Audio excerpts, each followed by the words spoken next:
کفشامو در آورده بودم تا صدای پام توجه نگهبانا رو به خودش جلب نکنه. هرچند اونا همین موقع شب اکثرا خواب بودن و چرت می‌زدن. آروم راه افتادم. وقت ترسیدن و پا پس کشیدن نبود. برای یه بار هم که شده بود باید حساب گلپری رو کف دستش می‌ذاشتم. آروم آروم و پاورچین به سمت پشت عمارت حرکت کردم. چندین بار پام به سنگ و کلوخا برخورد کرد و کم مونده بود زمین بخورم. اما هر جور که بود خودم رو کنترل می‌کردم. نمیدونستم دقیق کدوم سمت عمارت رفتن و همین کارم رو سخت کرده بود. بی صدا گریه می‌کردم و راه می‌رفتم. نور ماه کمی باغ رو روشن کرده بود، اما نه به اون صورت که همه چیز رو واضح ببینم. اونقدر گشته بودم که نفسم بالا نمی‌اومد. گوشامو تیز کرده بودم بلکه صدای پچ‌پچی چیزی بشنوم و خودمو بهشون نزدیک کنم. بالاخره بعد از کلی گشتن حس کردم بهشون نزدیک شدم. صدای صحبت کردن آروم و خشخش برگ‌ها نشون میداد که درست اومدم. به سمت اون صداها حرکت کردم. صدای خود لعنتیش بود که آروم آروم میخندید و دلبری میکرد. خدایا، یزدان چطور تونست این کارو با من بکنه؟ مگه من براش چی کم گذاشته بودم؟ اونقدر بهشون نزدیک شده بودم که میترسیدم حتی یه قدم دیگه بردارم. صدای گلپری به گوشم خورد که میگفت کاش زودتر هم دیگر رو دیده بودیم. قبل از اینکه تو زن بگیری، حالا مجبور نبودیم اینجوری با ترس و لرز هم دیگر رو ببینیم. چشمامو بستم و با تمام وجود سعی کردم صدای یزدان رو بشنوم. اما با چیزی که شنیدم شاخ در آوردم. نزدیک بود پس بیفتم. خدای من، این که صدای یاور بود که با لذت حرف میزد و قربون صدقه گلپری میرفت. خشکم زده بود. نمیتونستم حرکت کنم. گلپری اینجا با یاور وعده کرده بود و من فکر میکردم یزدانم قراره بیاد پیشش. دوستای مهربونم، به کانال داستان‌های عاشقانه با سحر خوش اومدید. اگر تا اینجای داستان رو دوست داشتید ممنون میشم با لایک کردن و سابسکرایب کردن ما رو حمایت کنید و همینطور با زدن زنگوله کنار اون اولین نفری باشید که از داستان‌های منتشر شده کانال با خبر میشید. و حالا ادامه داستان. انگاری باورم نمیشد که یزدان اونجا وجود نداره و دلم میخواست دوباره همونجا بمونم و خیالم راحت‌تر بشه. اما از ترس اینکه متوجه حضورم بشن زود از همون راهی که اومده بودم برگشتم. پس یزدان کجا رفته بود؟ چه معمای سختی شده بود؟ حالا که پای یزدان در میون نبود باید چه بهونه‌ای برای بیرون اومدنم از اتاق اون همون موقع شب می آوردم. بعد از رسیدنم به عمارت سریع به سمت اتاق ثریا رفتم. در زدم و ثریا با قیافه خواب‌آلود در رو باز کرد و در جواب من که سراغ کوهیار رو گرفتم گفت یکم بعد از تو یزدان اومد و با خودش بردش. انگاری رفته بود اتاقتون و وقتی شما رو ندیده بود به ذهنش رسیده بود به اتاق من بیاد. ازم پرسید تو کجایی؟ گفتم نمیدونم، اما باور نکرد. فکر میکرد من میدونم و بهش نمیخوام بگم. خیلی نگران و عصبانی بود. زودتر برو پیشش. خداحافظی کردم و به سمت اتاق خودمون رفتم. یه حسی بهم میگفت راجع به چیزایی که دیدم چیزی به یزدان نگم، اما نمیتونستم. باید میگفتم توی این عمارت هر روز داره اتفاقای تازه میفته و تنها کسی که همیشه پشت من بود یزدان بود. پس باید در جریان کارا قرار میگرفت. وقتی در اتاق رو باز کردم و داخل شدم یزدان مثل فشنگ از جا پرید و با ناراحتی گفت اصلا معلومه کجایی؟ این موقع شب بچه رو دادی دست ثریا و از عمارت بیرون رفتی؟ نمیگی من دلم هزارا میره؟ یزدان خیلی عصبانی بود. آروم گفتم یزدان همه چیزو برات تعریف میکنم، بذار بیام داخل. از جلوی در کنار رفت و رفتم تو. نمیدونستم باید از کجا شروع کنم. ازش خجالت میکشیدم. آخه این چه فکرایی بود که من در مورد یزدان به ذهنم رسیده بود. یزدان با اخمایی در هم گره خورده گوشه‌ای نشسته بود و نگام نمیکرد، اما منتظر بود حرف بزنم. گفتم یزدان اول تو بگو این موقع شب کجا بودی؟ فکر میکنی نفهمیدم همین که من خوابیدم آروم بلند شدی و بیرون رفتی؟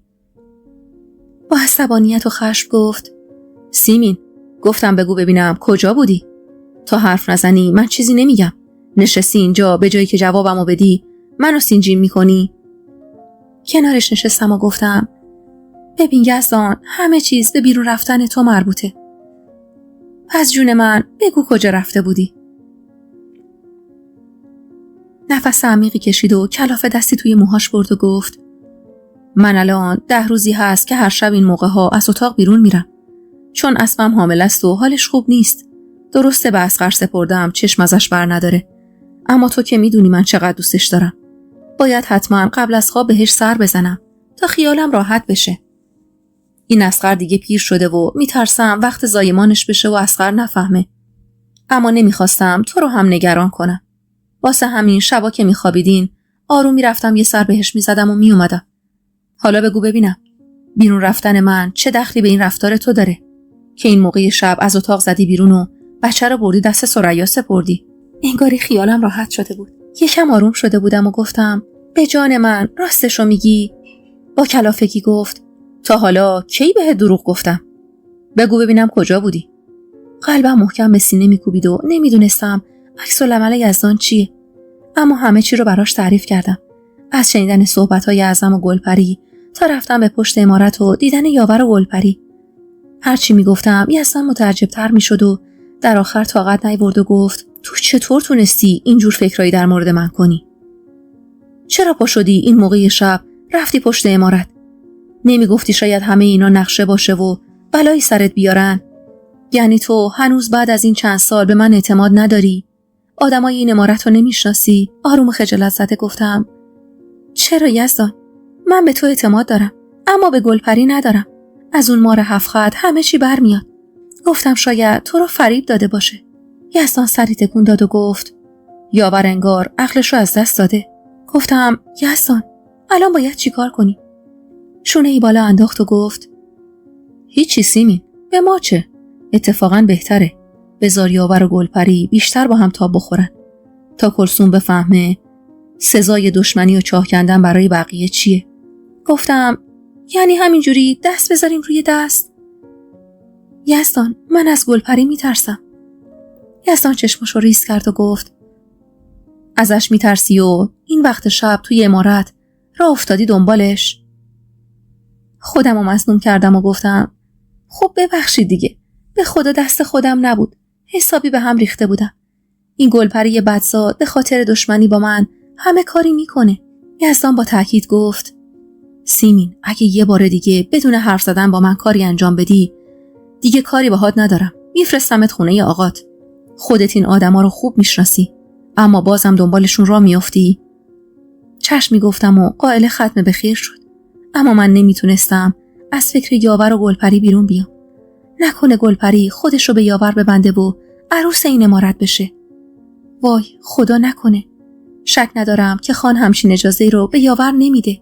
در ضمن اگه کلثوم از جریان اطلاع پیدا کنه قیامت به پا میکنه و با دست خودش گلپری رو از این عمارت بیرون میندازه. چند روزی گذشت و من هر وقت کلثوم رو میدیدم با خنده تمسخرآمیزی به هم نگاه میکرد و من نمیتونستم معنی نگاهش رو بفهمم. انگار جامون عوض شده بود و به جای من اون بود که به خاطر رازی که از شوهر و کلفتش فهمیده بود منو مسخره میکرد. گلپری هر روز خندونتر و خوشحالتر از روز قبل میشد و از روزی که پا توی عمارت گذاشته بود آب زیر پوستش رفته بود. یاورم اون روزا کپکش خروس میخوند و با دمش گردو میشکوند. انگار حسابی اسب بودم با گلپری لذت میبرد. من و یزدانم شوق پسرمون رو میخوردیم و از بزرگ شدنش لذت میبردیم و خدا رو شکر میکردیم. از وقتی که ازدواج کرده بودیم یزدان خیلی به شهر رفته بود و من همیشه آرزوم بود حتی برای یه بارم که شده به شهر برم و مردمش رو از نزدیک ببینم. بالاخره بعد از اصرار و التماسام قرار شد چند روز دیگه که یزدان راهی شهر میشه منو کوهیار رو هم با خودش ببره. از خوشحالی توی پوست خودم نمی گنجیدم. دلم میخواست هر چه زودتر برم و از اون مغازه هایی که ثریا میگفت خیلی بزرگن و لباسای شهری میفروشن لباس بخرم. بالاخره روز موعود فرا رسید. از خوشحالی روی پا بند نبودم. نمیدونم چطور وسایلم رو جمع کردم و گوشه اتاق جا دادم. قرار بود صبح زود را بیفتیم. اما تا ماشین از شهر برسه ظهر شده بود و ظهر راهی شدیم. 2 تا از خواهرای یزدان شهر زندگی میکردن و قرار بود اون چند روز اونجا بمونیم. اولین باری بود که سوار ماشین میشدم. از کنار دشت و صحرا و روستاها میگذشتیم و من دلم میخواست رفتن همینجور ادامه داشته باشه. بالاخره بعد از چند ساعت به شهر رسیدیم. ماشین جلوی در خونه زیبا ایستاد. چقدر آدمای شهر، مرد و زنا، لباساشون قشنگ بود. چقدر مغازه‌های رنگارنگ و جذابی اونجا بود. به عمرم این همه زیبایی رو یه جا ندیده بودم. پیرمردی در رو به رومون باز کرد و با دیدن یزدان تا کمر خم شد و سلام داد. یزدان به گرمی باهاش احوال پرسی کرد. با سر و صدای من زن و مردی از خونه بیرون اومدن و زن با دیدن من با ذوق به سمتمون پا تند کرد. من با خجالت پشت سر یزدان ایستاده بودم و بهشون نگاه می‌کردم. زن دستشو دور گردن یزدان حلقه کرده بود و میبوسیدش. بالاخره از هم جدا شدن و یزدان رو به خواهرش گفت: زری، بالاخره آوردمشون. تنها نیستم. سیمین و کوهیارم با همن. زری با خوشرویی نزدیکم شد و منو توی آغوش گرفت. چقدر خوش اخلاق و خونگرم بود. درست برعکس خانم بزرگ. اصلا قیافشم هیچ شباهتی با خانم بزرگ نداشت. با استقبال گرم زری و همسرش داخل رفتیم و من محو تماشای خونه‌شون بودم. چه خونه قشنگی داشتن. چقدر این خونه حس خوبی به آدم میداد. اون شب بعد از خوردن غذایی که برامون آماده کردن توی یکی از اتاقا رفتیم و خیلی زود از شدت خستگی خوابمون برد. فردا صبح زود وقتی از خواب بیدار شدم یزدان توی اتاق نبود و من خجالت میکشیدم بیرون برم. کنار کوهیار نشسته بودم و به قیافش نگاه میکردم که کسی در زد. آروم بلند شدم و در رو باز کردم. سری با خنده‌ای که به آدم دلگرمی میداد پشت در ایستاده بود و با دیدن من گفت: بالاخره از خواب بیدار شدی عروس. فکر کردم خوابی که سراغت نیومدم. پس چرا بیرون نمیای؟ از صبح تا حالا منتظرم بیدار بشی و کلی با هم حرف بزنیم. با خجالت گفتم: نمیخواستم مزاحمتون بشم آخه. اخ میکرد و گفت: این چه حرفیه دختر؟ زود بیا بریم بیرون با هم صبونه بخوریم. باشه گفتم و دنبالش راه افتادم. بچه‌های زری که 2 پسر و 1 دختر بودن آروم گوشه‌ای نشسته بودن و به من نگاه میکردن. از سر و وضع و لباساشون به راحتی میشد فهمید که چه آدمای پولداری هستن. برام عجیب بود که توی این 2 سالی که ما ازدواج کرده بودیم چرا هیچ وقت زری به امارت نیومده بود. دختر کوچیکه خان که من اون روز برای دیدنش از دیوار امارت بالا رفته بودم گاهی میومد، اما زری رو هرگز ندیده بودم. بعد از شستن دست و صورتم کلفت خونه صبحونه مفصلی برامون آماده کرد و من با اشتها شروع کردم به خوردن. زری و بچه‌هاش صبحونه خورده بودن، اما زری دوباره کنارم نشست و چند لقمه‌ای همراهیم کرد و با مهربونی گفت: اصلا خجالت نکش اینجا. صبحونه‌تو کامل بخور که الان پسرت بیدار میشه و باید حسابی سیرش کنی. خندیدم و چیزی نگفتم. زری دوباره گفت: چه عجب، بالاخره این داداش ما یزدان خان تو رو هم همراه خودش به شهر آورد. هر بار که می اومد سراغ تو میگرفتم و میگفتم تو رو با خودش بیاره. خیلی دوست داشتم از نزدیک ببینمت. یزدان تعریف و خوشگلی و خانومی تو خیلی برام کرده. تشکری کردم و گفتم: منم خیلی دوست داشتم به شهر بیام، اما خب تا حالا قسمت نشده بود. سری صحبت میکرد و من کم کم یخم باز شده بود، اما عجیب بود که اصلا سراغی از خانم بزرگ نمیگرفت، مگر نه اینکه مادرش بود و باید حالا احوالش رو از ما میپرسید و دلتنگش میبود. اون روز کنار زری خیلی بهم خوش گذشت. یزدان دمدمای ظهر برگشت و کارایی که خان بهش محول کرده بود رو انجام داده بود. قرار شد اسب برای خرید به بازار بریم. خیلی ذوق و شوق داشتم. اولش که زری بهم پیشنهاد داد که بچه رو پیشش بذاریم یکم نگران بودم، اما بعدش یزدان منو مطمئن کرد که به زری بیشتر از چشماش اعتماد داره. برای همین با خیال راحت کوهیار رو اونجا گذاشتیم و با یزدان به خرید رفتیم. اون خرید بهترین خرید زندگیم بود. آخه من هیچ وقت بازار و مغازه رو از نزدیک ندیده بودم. کلی لباس و وسایل خریدیم. چند تیکه لباسم برای کوهیار خریدیم و برگشتیم خونه. دمدمای غروب بود که رسیدیم. شامو خوردیم و بعد از شام هم دور هم نشستیم. اما کمی بعد یزدان خسته بود و میخواست بره استراحت کنه. منم که دیدم یزدان داره میره استراحت کنه ازشون اجازه گرفتم و رفتیم برای خواب. اما خوابم نمی برد. هرچی توی رخت خواب غلط میزدم فایده‌ای نداشت. تصمیم گرفتم توی حیاط برم بلکه هوایی بهم بخوره و خوابم بگیره. آروم بلند شدم و از اتاق بیرون اومدم. یکی از چراغای حیاط روشن بود و نورش کمی خونه رو روشن کرده بود. به هر سختی بود تونستم خودم رو به حیاط برسونم و روی سکوی جلوی خونه بشینم. عجب هوایی بود. دلم میخواست تا صبح همونجا بشینم. چشمامو بستم و نفس عمیقی کشیدم. داشتم به رفتارای زری در مورد خانم بزرگ فکر میکردم که ناگهان در باز شد و با ترس هین بلندی کشیدم و سر پا ایستادم. نزدیک بود پس بیفتم. توی نور کمجون حیاط سری رو دیدم که در خونه رو بست و به هم نزدیک شد. با شرمندگی گفت: ببخشید سیمین جون، نمیخواستم بترسونمت. من همیشه این موقع ها چرخی توی حیاط میزنم. آخه خیلی آدم بدخوابی هستم. همیشه به سختی میتونم بخوابم. مزاحمت که نشدم.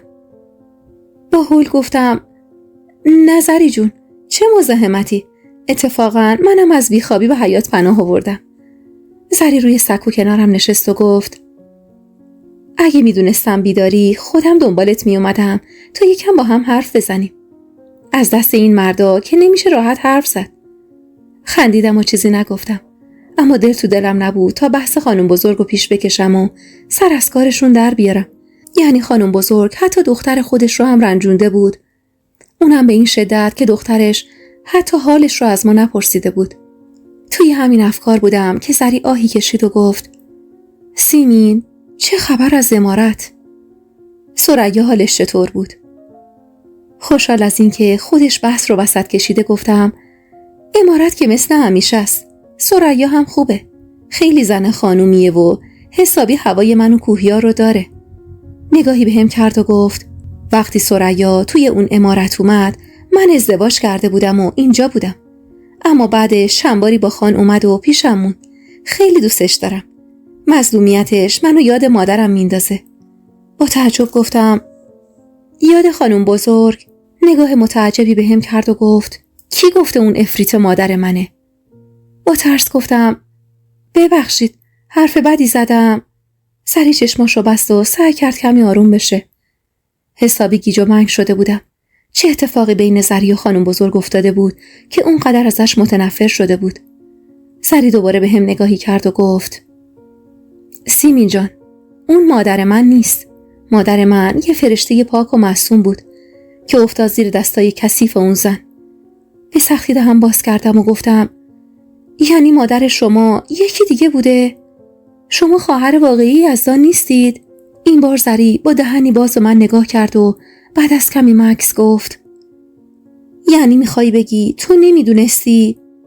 گفتم: نه عزیزم، من تا همین چند دقیقه پیش فکر میکردم خانم بزرگ مادر شماست. زری پوزخندی زد و گفت: توی اون امارت لعنتی همه مادر منو از یاد بردن، جوری که حتی اسمش رو هم نمیارن. اما تعجب میکنم چطور یزدان چیزی به تو نگفته. وقتی این حرفا رو از زبون زری شنیدم با خودم توی فکر رفتم. واقعا چرا یزدان چیزی به هم نگفته بود؟ یعنی به هم اعتماد نداشت؟ با سوال زری از فکر و خیال بیرون اومدم و گفتم: ببخشید، نفهمیدم چی گفتی. زری گفت: میگم مطمئن باشم که حرفای امشبمون بین خودمون میمونه. زود سری تکون دادم و گفتم: آره، خیالتون راحت. به جون آقام بین خودمون میمونه. هیچ جایی هیچ وقت این حرفا رو نمیزنم. هرچی دوست داری به من بگو. زری آهی کشید و گفت: سیمین جان، از کجا شروع کنم؟ مادرم خیلی خوشگل بود. یه زن قد بلند و لاغرندام با پوست سفید و چشم و ابروی مشکی. چهره یزدان خیلی شبیه به مادر خدا بیامرزمه. پدرش مثل همه مردم دهشون کشاورز بود و همه برای پدر بزرگم کار میکردن. یعنی پدر خان که اون موقع ها زنده بود و اون خان روستا بود. مادرم خواستگارای خیلی زیادی داشته و بالاخره بعد از کلی خوب و بد کردن اونو برای پسرعمش نشون کردن. قرار بود اون سال با اومدن بهار جشن عروسی بگیرن. مادرم و پسرعمش عاشق هم بودن و برای رسیدن بهار لحظه شماری میکردن. اسم مادرم گوهر بود و دختر خوش‌زبون و زیرکی بود. یه روز از وقت بعدشون زمینی که پدرش روش کار میکرد و متعلق به خان بوده آتیش میگیره و تموم محصولش میسوزه. وقتی خان متوجه میشه پدر بزرگم رو احضار میکنه و میگه باید هر جوری که شده خسارت زمین رو بدی. اونا هم که از دار دنیا هیچی نداشتن هر کاری میکنن نمیتونن خسارت خان رو بدن و پدر بزرگم زندانی میشه. مادرم که زن شجاع و نترسی بوده خودش به تنهایی بلند میشه و به امارت خان میره تا با خان صحبت کنه و ازش مهلت بگیره تا سال دیگه روی زمین کار کنن و خسارتش رو بدن. اما اون روز خان برای انجام کاری به شهر رفته بود. و پسرش تیمور خان که میشه پدر من توی عمارت بوده. اون موقع ها پدرم چند سالی میشده که ازدواج کرده بوده و از زن اولش که همین خانم بزرگ میشه 2 دختر داشته. وقتی مادرم سراغش میره و باهاش حرف میزنه، یک دل نه 100 دل عاشقش میشه و به مادرم میگه به شرطی پدرت رو آزاد میکنم که با هم ازدواج کنی. مادرم هم بهش میگه که نامزد داره و از عمارت بیرون میزنه. اما پدرم که حسابی شیفتش شده بود دست بر نمیداره و هر روز یه نفر رو میفرسته سراغ مادرم. وقتی خان بزرگ از شهر میاد و میفهمه که پسرش عاشق اون دختر شده، زود دست به کار میشه. از اونجایی که خانم بزرگم پسری براشون نیاورده بوده، راه براشون باز بوده. خان بزرگ به پدر بزرگم میگه به شرطی از زندان آزادت میکنم که دختر تو به عقد پسرم در بیاری تا برام وارث بیاره، وگرنه خودتو تا آخر عمر زندانی میکنم و زن و بچه هات رو هم از ده بیرون میکنم. پدر بزرگم هم بدون هیچ چون و چرایی قبول میکنه و به همین راحتی مادرم رو از نامزدش جدا میکنن و به عقد پدرم در میارن.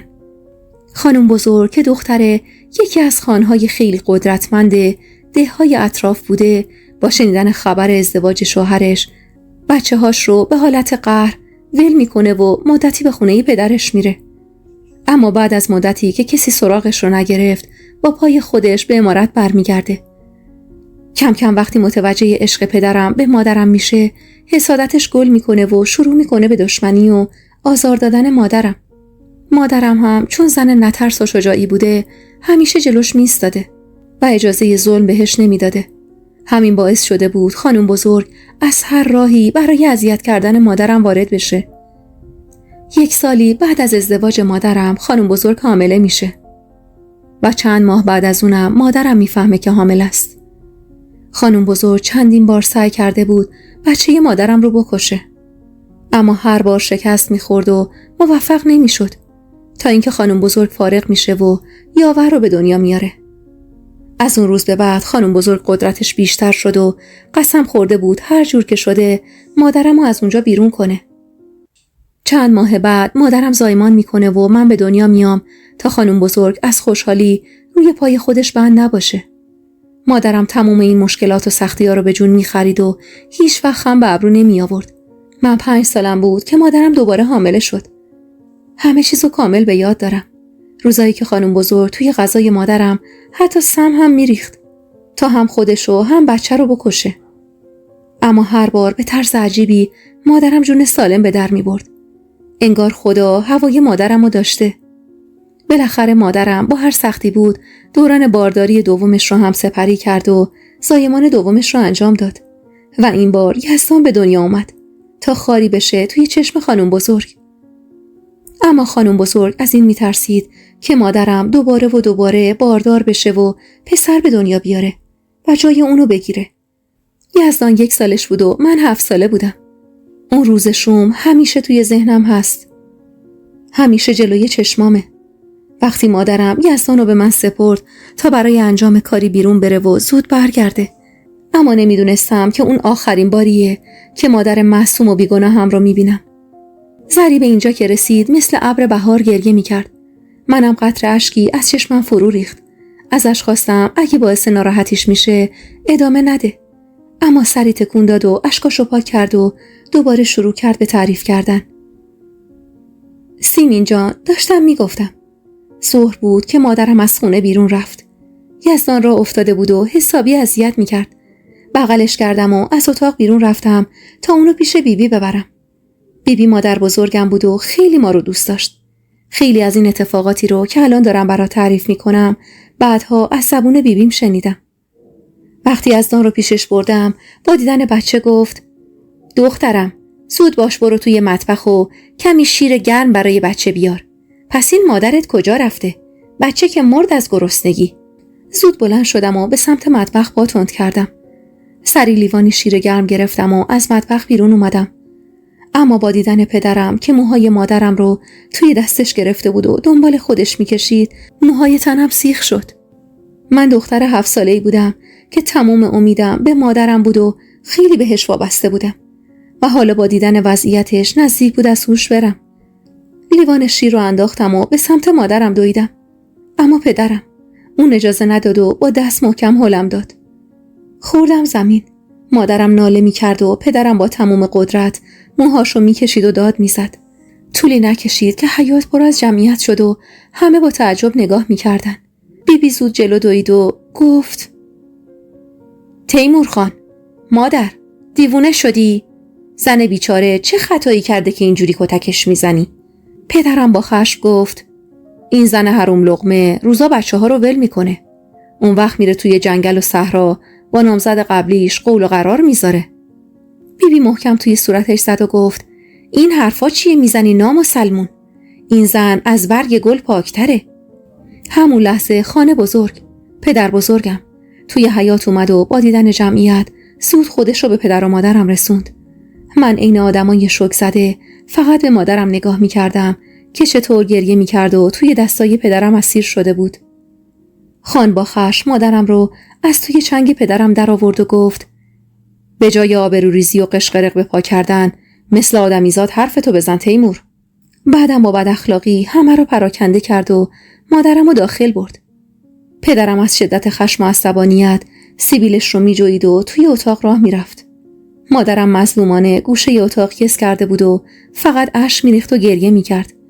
پدر بزرگم خطاب به پدرم گفت: به جای داد و بیداد کردن و کتک زدن زنت بیا درست حرف بزن ببینم چی شده. پدرم با چشمایی که به خون نشسته بود گفت: این زن هر روز به یه بهانه‌ای از خونه بیرون میزنه. همیشه میگفت میرم خونه آقام، تا اینکه امروز دنبالش رفتم و دیدم کنار رودخونه با نامزد قدیمیش قرار گذاشته. مادرم با گریه گفت: به خدا من کاری نکردم. امروز نمیدونستم اون قراره بیاد کنار رودخونه. یکی از خدمه‌های عمارت اومد و گفت که آقام گفته برم کنار رودخونه و کارم داره. منم فکر کردم چون آقام نمیتونه بیاد توی عمارت واقعا کار مهمی باهام داره. پدر بزرگم داد زد: ساکت شو ببینم، تو اصلاً با اجازه کی از خونه بیرون رفتی؟ مادرم گریه شدیدتر شد و گفت: خان، به خدا راست میگم. آخه من چه صنمی با اون دارم؟ من دیگه 2 بچه دارم، شوهر دارم. خان اما بدون توجه به حرفای مادرم دستور داد تا مادر نازنینمو توی طویله زندانی کنن تا تکلیفش مشخص بشه. مادرم التماس میکرد و من با تموم بچگیم میدونستم روزای سختی در راهه. هر چقدر بیبی التماس کرد که به خاطر ما هم که شده مادرمو ببخشن فایده ای نداشت و مادرمو انداختن توی طویله. هر روز صدای گریه و التماسای مادرم به گوش میرسید و گوشه ی اتاق زار میزدم. دلم برای روزای خوبی که داشتیم حسابی تنگ شده بود. چند روز بعد پدرم هر جوری که شده بود نامزد سابق مادرمو پیدا کرد و با داد و هوار و کتک اونو به عمارت آوردن. پاهاش رو بسته بودن و میخواستن فلکش کنن. خان همونجا توی حیاط با شلاق بالای سرش رفت و گفت: میگی با عروس من کنار رودخونه چه کار داشتی؟ یا همینجا اونقدر فلکت کنم که دیگه نتونی راه بری و بعدم همینجا چالت کنم؟ اون هم با کمال وقاحت و پررویی گفت: خان، من کاری با اون نداشتم. اون واسه من پیغام فرستاد که بیا کنار رودخونه ببینمت. بعدم به من گفت علاقه‌ای به شوهرم ندارم و بیا با هم فرار کنیم. حتی یکی از کلفتای همینجا رو هم فرستاده بود. اسم کلفت چی بود؟ پوران بود. اگه همینجاست بگیم بیاد با هم رو در رو کنیم. پدرم با عصبانیت به سمتش حمله کرد و با مشت توی صورتش کوبید. خان دستور داد پوران رو بیارن. کمی بعد پوران ترسون و لرزون اومد و جلوی خان ایستاد. خان با فریاد رو به پوران گفت: دختر، این مرد میگه تو از طرف گوهر براش پیغام بردی. درسته؟ پوران با ترس گفت: بله آقا، گوهر خانوم خودش منو فرستاد. خان گفت: خب بگو ببینم چه پیغامی بهت داده بود؟ پوران گفت: هیچی، فقط آدرس خونه این مرد رو بهم داد و گفت بگو بعد از ظهر بیاد کنار رودخونه، کار مهمی باهاش دارم. خشم و عصبانیت رو میشد توی چهره خان دید. همون لحظه دستور داد مادرم رو بعد از چند روز از طویله بیرون بیارن. یکی از کلفت‌ها سراغ مادرم رفت و اونو بیرون آورد. باورم نمیشد. کسی که جلوی من ایستاده بود یعنی مادرم بود. مادری که همیشه تمیز و خوشبو بود و بوی عطر میداد، حالا با لباسای کثیف و چهره‌ای که انگار پوست روی استخون کشیده بودن جلومون ایستاده بود. خان نگاه چندشی به مادرم انداخت و گفت: عروس، میدونی سزای کسی که به شوهرش خیانت کنه چیه؟ گیساشو میبندن به اسب و توی کوه و دشت رهاش میکنن. اشکای مادرم دوباره جاری شده بود و با صدایی که میشد به راحتی بغضش رو فهمید گفت: خان، به خدا من هیچ کار خطایی نکردم. اینا دارن دروغ میگن. اینا همه توطئه است. من هیچ کاری نکردم. به خدا قسم، به جون بچه هام قسم، من زندگیمو دوست دارم. بچه هامو دوست دارم. شوهرمو دوست دارم. آخه چطور به حرفشون اعتماد میکنید؟ تو رو خدا با من این کارو نکنید. اما خان با بیرحمی تمام گفت: دیگه وقت این حرفا گذشته. اون موقعی که برای این مرد بی سر و پا پیغام میفرستادی باید به فکر این روزا بودی. زنی که به شوهرش خیانت میکنه و با مرد دیگه ای قرار میذاره دیگه لیاقت همسری رو نداره. اونم همسری خانزاده‌ای مثل پسر من. از همین الان تو هیچ نسبتی با پسر من نداری و دیگه نمیتونی اینجا زندگی کنی. همین که مجازاتت نمی کنم و گیساتو به دم اسب نمیبندم باید خدا رو 1000 مرتبه شکر کنی. بعد هم به چند تا از خدمه اشاره کرد و گفت: این زن رو بفرستید خونه آقاش. دیگه هم حق نداره پاشو توی این عمارت بذاره یا سراغی از بچه ها بگیره. مادرم با شنیدن این حرف به پای پدر بزرگم افتاد و با التماس گفت: تو رو خدا این کارو با من نکنید خان. من اگه یه روز بچه هامو نبینم میمیرم. شما که میدونید چقدر بهشون وابستم. تو رو خدا این کارو نکنید. به خاطر گناه نکرده منو مجازات نکنید. اما پدرم با عصبانیت به سمتش دوید و موهاشو توی دست گرفت. آب دهنش رو جلوی پاش انداخت و گفت: زنی که یه خراب، حالا دیگه به فکر بچه هاتی. آره، اون موقع که با مرد غریبه کنار رودخونه وعده میذاشتی نقشه فرار میکشیدی بچه هات وجود نداشتن. مادرم هرچی گریه کرد و التماس کرد کسی به حرفش گوش نداد. یکی از خدمه به سمت من اومد و منو به داخل خونه برد. اونقدر گریه کرده بودم که دیگه نایی برام نمونده بود. هیچ وقت قیافه مادرم رو وقتی که زجه میزد و منو یزدان رو صدا میکرد فراموش نمیکنم. من رو داخل بردن و بعد هم مادرم رو به همراه خدمه به خونه آقاش فرستادن. همون شب از غم دوری مادرم توی رخت خواب افتادم و یه هفته تموم تب کردم. اونقدر حالم بد بود که از شهر بالای سرم طبیب آورده بودن تا بتونه منو درمان کنه. اما نمیدونستن که درد من چیز دیگه ایه. شایدم همه میدونستن و به روی خودشون نمی آوردن چون کاری ازشون بر نمی اومد. یه هفته طول کشید تا خوب شدم و سر پا ایستادم. اون روزا تمام امیدم به یزدان بود و مثل چشمام ازش مواظبت میکردم و نمیذاشتم حتی خاری توی پاش بره. 1 ماهی از رفتن مادرم گذشته بود و دیگه کم کم داشتم به شرایط پیش رو عادت میکردم. با خودم فکر میکردم بالاخره یه روز پدرم از خر شیطون کوتاه میاد و مادرم رو بر میگردونه. اما صحیح خیال باطل. یه روز پدرم با چهره ناراحت و سراسیمه اومد توی عمارت و سری رفت سمت اتاق خان. نمیدونم چرا دنبالش راه افتادم. حس میکردم اتفاقی افتاده که منم باید از اون قضیه با خبر بشم. پدرم توی اتاق خان رفت و منم پشت در ایستادم تا بلکه از حرفاشون متوجه قضیه بشم. گوشمو به در چسبونده بودم و با تموم وجود سعی میکردم صداشون رو بشنوم. پدرم با صدای آشفته و ناراحت گفت: خان، اتفاق بدی افتاده. نمیدونم چجوری تعریف کنم. امروز از یه نفر شنیدم که گوهر خودش رو از بالای کوه به پایین پرت کرده و در جا مرده. درسته به هم خیانت کرده بود و چشم دیدنش رو نداشتم. اما از وقتی این خبر رو شنیدم حالم دست خودم نیست. هرچی که باشه مادر بچه هام بود. دلم نمیخواست با این حال و روز بمیره. همین جمله کافی بود تا زانوهام سوس بشه و همونجا پشت در بشینم. باورم نمیشد که این حرفو راجع به مادرم زده. شاید من اشتباه شنیدم. شاید پدرم اسم کس دیگه ای رو آورده و من به اشتباه اسم گوهر رو شنیدم. اما نه، درست گفته بود. دیگه چیزی نفهمیدم و از حال رفتم. وقتی به هوش اومدم توی اتاق بیبی روی رخت خوابی دراز کشیده بودم. با یادآوری حرفای پدرم زود نشستم و شروع کردم به گریه وزاری.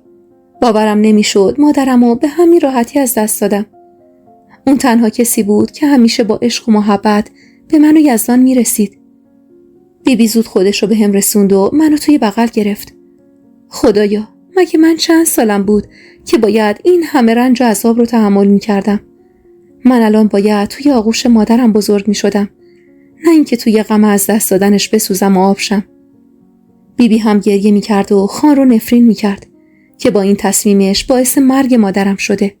اینجوری که بعدها فهمیدم مادرم از غم دوری من و یزدان و به خاطر طعنه‌هایی که از مردم روستا شنیده بود دست به این کار زده بود. پدرم چند روزی پکر و ناراحت بود، اما بعدش خیلی زود فراموش کرد و دوباره روال عادی زندگی رو پیش گرفت. تنها کسی که این وسط میسوخت و میساخت من بودم. تک و تنها میون اون همه گرگ با برادری که باید هر جور که شده بود از شر خانم بزرگ در امان نگهش می‌داشتم. بیبی خیلی هوامونو داشت، خیلی دوستمون داشت، اما اونم حریف خانم بزرگ نبود. منم هر جور که شده بود به بیبی کمک می‌کردم و یزدان رو با چنگ و دندون بزرگ کردیم. من نمیذاشتم کسی نزدیکش بشه و خودم تموم کاراشو انجام میدادم. تنها آدم مورد اعتمادم بیبی بود و بس، که اونم سن و سالی ازش گذشته بود.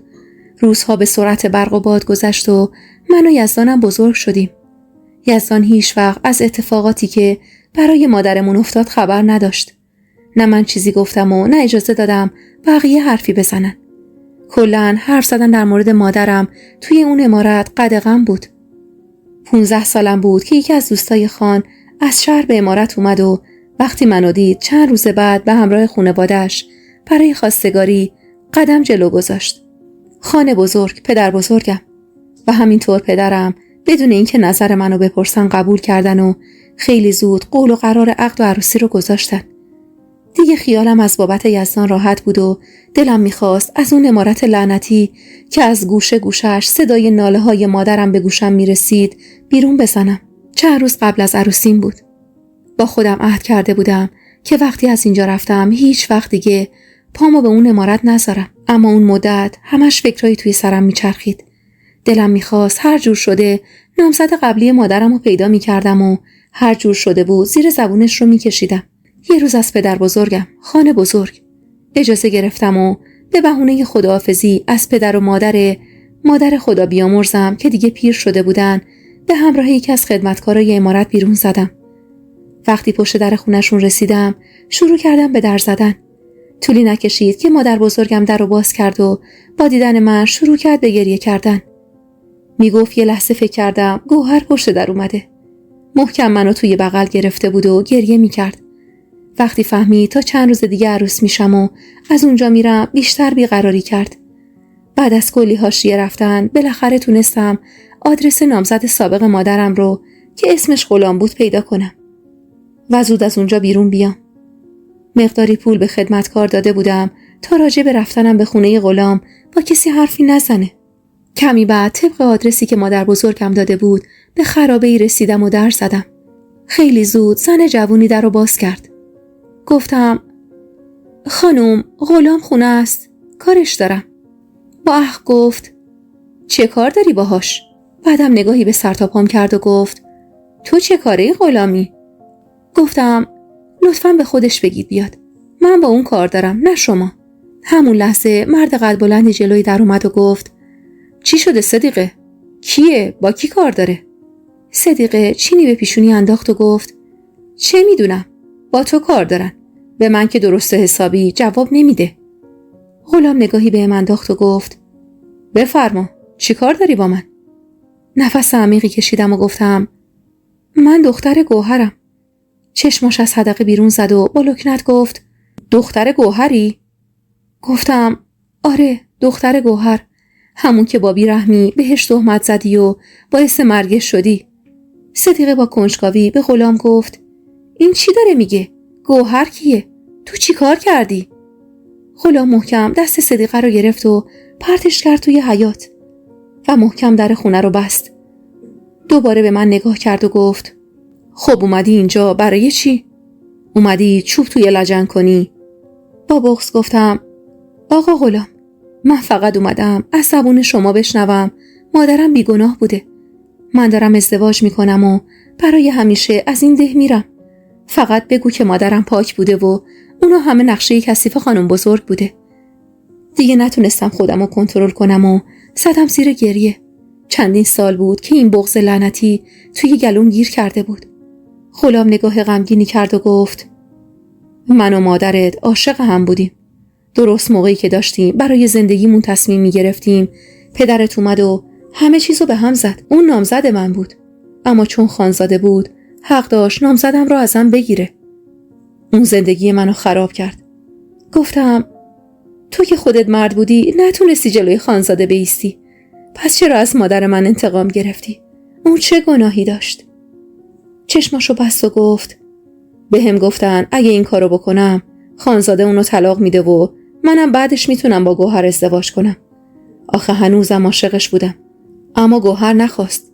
اون حاضر بود بمیره اما زن من نشه. با خشم گفتم کی اینا رو بهت گفته بود؟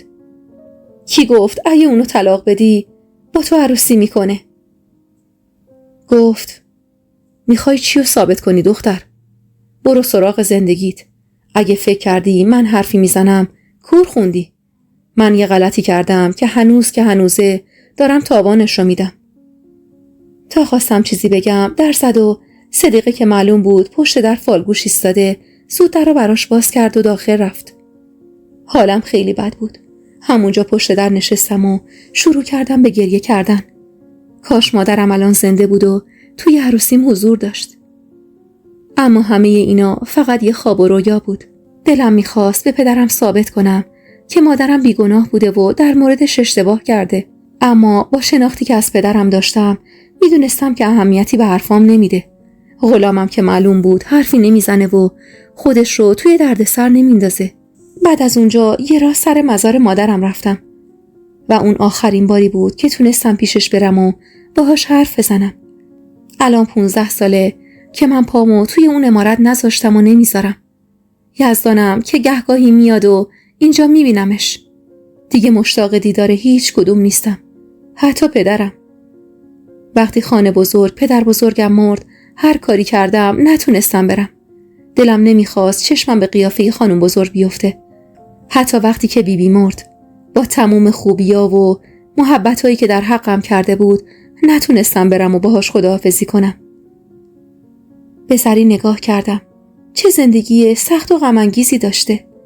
سری با چشمای خیس به هم نگاه کرد و گفت سیمین جان، این حرفا رو بهت نزدم که بدونی مادر من کی بوده و چطور مرده.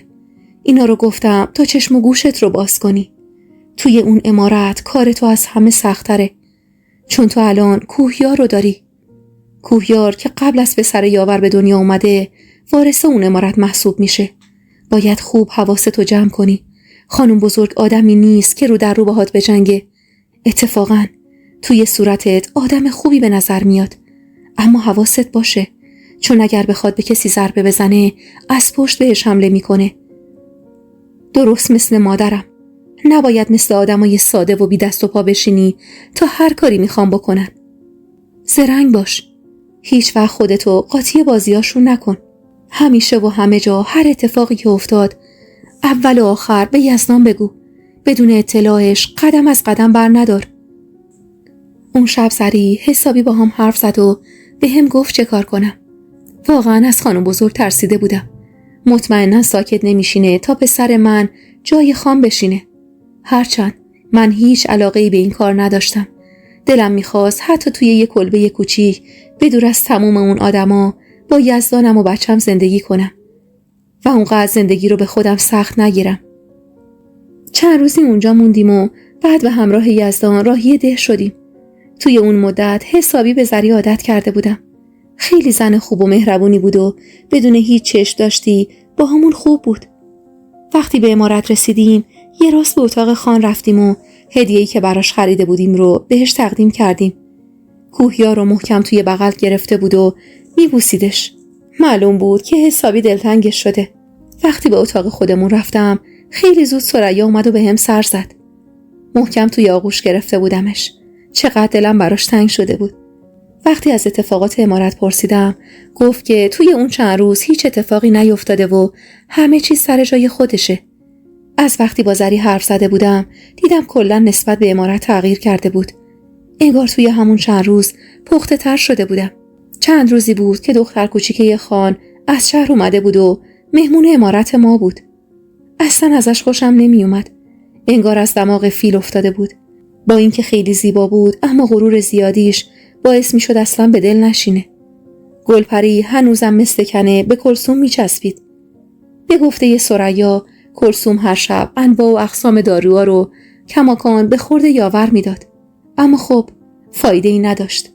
فقط منتظر روزی بودم که رابطه گلپری و یاور لو بره و اون روز قیافه کلثوم دیدنی می شد. از حرکات و اشاره هایی که گهگاهی بین گلپری و یاور می دیدم مشخص بود هنوز با همن. فقط نمیدونم چطور این حرکات از چشم کلثوم دور میمون. واقعا که برخلاف بدجنسیش خیلی زن احمقی بود که تا حالا متوجه نشده بود کلفتش برای شوهرش دام پهن کرده. اونم شوهری که همه از کاراش خبر داشتن. یه شب وقتی از شدت خستگی خیلی زود به خواب رفته بودم با صدای جیغی از خواب پریدم. یزدانم کنارم خواب بود و هر دو با وحشت از خواب پریدیم. یزدان زود از رخت خواب بیرون رفت و منم لباس پوشیدم و دنبالش روونه شدم. از شدت استرس نفسم تنگ شده بود. همه اتاقا درشون باز بود و معلوم بود همه زودتر از ما بیرون رفتن. صدا از حیاط می اومد و هر لحظه هم بیشتر می شد. گیج و منگ خواب بودم و فقط دنبال یزدان می دویدم. اصلا هم حواسم نبود کوهیار تنها توی اتاقه. وقتی توی حیاط رسیدیم از کلفت و نوکر بگیر تا خان و خانم بزرگ و همه جمع شده بودن. با پای لرزون نزدیک رفتم و با دیدن کلثوم که مثل یه حیوان وحشی و درنده به جون گلپری افتاده بود آروم گرفتم. پس بالاخره اون روزی که منتظرش بودم رسید. کلثوم جیغ میزد و یاور رو نفرین میکرد. خان با خشم فریاد زد و همه ساکت شدن. گلپری گریه میکرد و دستاشو بالای سرش گرفته بود تا بیشتر از این از کلثوم کتک نخوره. خان با تحکم گفت: کلثوم، میگی چی شده و به خاطر چی این وقت شب معرکه را انداختی و همه را زابرا کردی؟ یا همتون رو بندازم توی طویله؟ کلثوم با عصبانیت گفت: خان، این دوتا هر شب میرن پشت عمارت و همدیگر رو میبینن. من به این دختره عوضی اعتماد کردم و آوردمش تا کمک دستم باشه، اما انگار مار تو آستینم پرورش دادم. تو دلم گفتم این دختره رو نیاورده بودی که کمک دستت باشه، آورده بودی تا سر من بلا بیاره که سر خودت آورد. یاور دست کلثومو گرفت و محکم پرتش کرد روی زمین. خارو به کلثوم گفت: اگه دروغ بگی به خدا قسم طلاقتو میگیرم و میفرستمت خونه پدرت. این بار دیگه اجازه نمیدم برگردی. کلثوم با گریه گفت: به خدا دروغ نمیگم خان، خودم دیدمشون که داشتن پشت عمارت کار خرابی میکردن. این دختره نمک به حروم با شوهر من ریخته روی هم. خان رو به یاور کرد و گفت: بگو که کلثوم دروغ میگه و تو هیچ سر و سری با این دختر نداری. منتظر این بودم که یاور هاشا کنه و بگه کلثوم دروغ میگه، اما در کمال تعجب با پررویی گفت: نه خان، راست میگه. من گلپری رو دوست دارم و میخوام عقدش کنم. چرا من باید پاسوز این زن باشم که نه بچه دار میشه و نه اخلاق درست حسابی داره؟ من اصلا دیگه نمیخوام با این زندگی کنم. همه با دهن باز به یاور نگاه میکردیم. من که باورم نمیشد گلپری اونقدر راحت تونسته یاور رو به دام بندازه، هرچند که یاور خودشم آدم نرمالی نبود. کلثوم با خشم و عصبانیت گفت: لیاقتت همین کلفتای بی سر و پا هستن. تو رو چه به دختر سرهنگ، بایدم بری دنبال همین گدا گشنه ها. یاور به سمت کلثوم خیز برداشت که با فریاد خان سر جاش خشکش زد. تیمور خان با آقا اسماعیل دربون عمارت گفت که گلپری رو بندازه توی طویله تا فکری به حالش کنه. همین که آقا اسماعیل به سمت گلپری قدم برداشت، یاور بهش حمله کرد و گفت: اگه دستت به گلپری بخوره قیامت میکنم. من دوستش دارم و میخوام عقدش کنم. به خداوندی خدا اگر بخواین مانع من بشین، میرم جایی که دیگه چشمتون بهم نخوره. خانم بزرگ توی سر خودش زد و گفت دیوونه شدی پسر نفهم؟ تو خانزاده ای، باید با یکی هم سطح خودت ازدواج کنی. این دختره کلفت غربتی به درد تو میخوره آخه. زن میخوای؟ خودم واسه بهترین زن رو میگیرم. یاور فریاد زد و گفت یه بار واسم زن گرفتید بس بود. من گلپری رو میخوام. همین که گفتم. یزدان بدون هیچ حرفی کنار من ایستاده بود و به معرکه‌ای که راه انداخته بودن نگاه میکرد. من اما از یه طرف به خاطر بدجنسی‌های کلثوم خوشحال بودم که بالاخره خودش توی چاله افتاده و از طرف دیگه میدونستم گلپری بدتر و بدجنس‌تر از کلثومه. یه لحظه یادم اومد که کوهیار توی اتاق تنهاست و کسی پیشش نیست. با وحشت به یزدان گفتم یزدان، کوهیار. هر دو به هم نگاه کردیم و به سمت اتاق خیز برداشتیم. یزدان میدوید و منم به دنبالش. خدا میکردم بچم خواب باشه و هیچ اتفاقی براش نیفتاده باشه. وقتی جلوی در اتاق رسیدیم و کوهیار رو دیدیم که هنوز توی رخت خوابش خوابیده، نفس راحتی کشیدیم. زود داخل رفتم و کنارش دراز کشیدم. یزدان در اتاق بست و گفت واسه یاور متاسفم. با این کاراش دیگه آبرویی برامون نذاشته. خدا میدونه با اون دختره قراره چه اتفاقایی بیفته. ای کاش پدرم گلپری رو از عمارت بیرون بندازه تا یه نفس راحتی بکشیم. دلم میخواست دوباره توی حیاط برم و ببینم چه کار کردن. اما یزدان اجازه نداد و گفت هر تصمیمی بگیرن بعداً میفهمیم. تمام فکر و ذهنم توی حیاط جا مونده بود. یعنی واقعاً یاور عاشق گلپری شده؟ گلپری که بدجنسی از سر و روش میبارید و اصلاً قیافه قشنگی نداشت. فردا صبح به محض اینکه از خواب بیدار شدم، کوهیار رو بغل کردم و به دیدن ثریا رفتم. میدونستم که اون دیشب تا آخرین لحظه توی حیاط مونده و از همه چیز خبر داره. ثریا به محض اینکه در رو برام باز کرد با خنده گفت وای بیا تو سیمین، بیا تو که خودم میخواستم بیام سراغت. به محض داخل رفتنم در پشت سرم بست و گفت دیدی کلثوم چطور با دستای خودش واسه خودش حبو آورد؟ اونم کی؟ کلفت خودش حبوش شده. گفتم ثریا چی شد؟ حالا گلپری رو انداختن توی طویله یا نه؟ ثریا گفت نه بابا، یاور هر جوری بود جلوی خان ایستاد و نذاش زندانیش کنن. شک نکن همین روزا عقدش میکنه و اینم آدم میشه واسمون. با حرص گفتم وای ثریا، به خدا گلپری از کلثوم بدتره. من این جونور رو میشناسم. بذار بیاد بعد میفهمی چی میگم.